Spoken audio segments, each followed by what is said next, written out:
кушпак кечиңиздер менен улуу урматтуу коноктор жана 2 жаш кармашкан колуңуздар эч убакта үзүлбөсүн. Бактылуу болуңуздар. Төмөндөгү жагымдуу чыгармалар Куба өкүл атамдын атынан кабыл алып коюңуздар.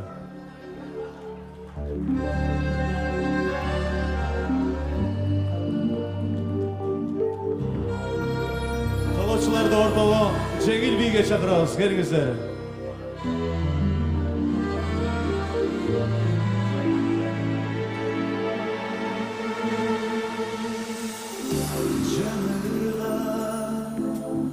Aydı görsün seni seveyim, açıla güldü görüp anı sendeyim. O gülüm kıynadın o benim uçağım, salındım saraydım o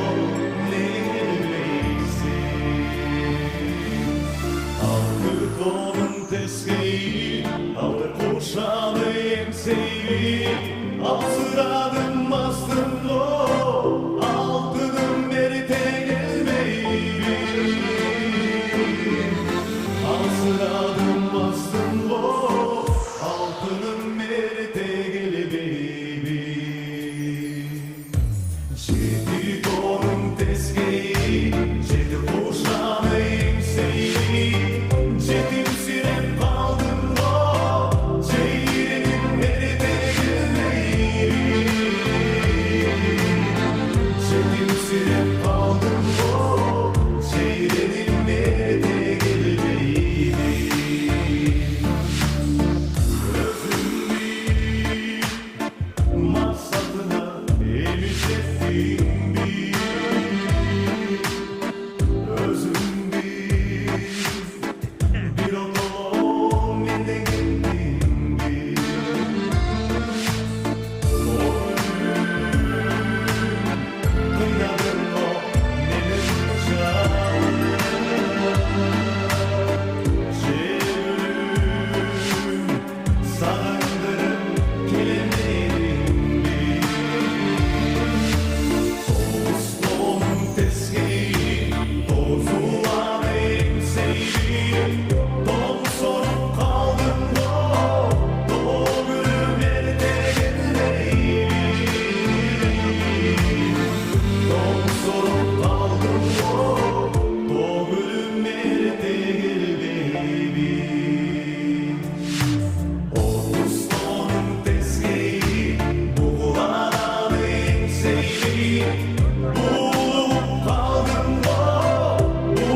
altı kuşağını emseyi, alsıradım aslında altının nerede gel baby.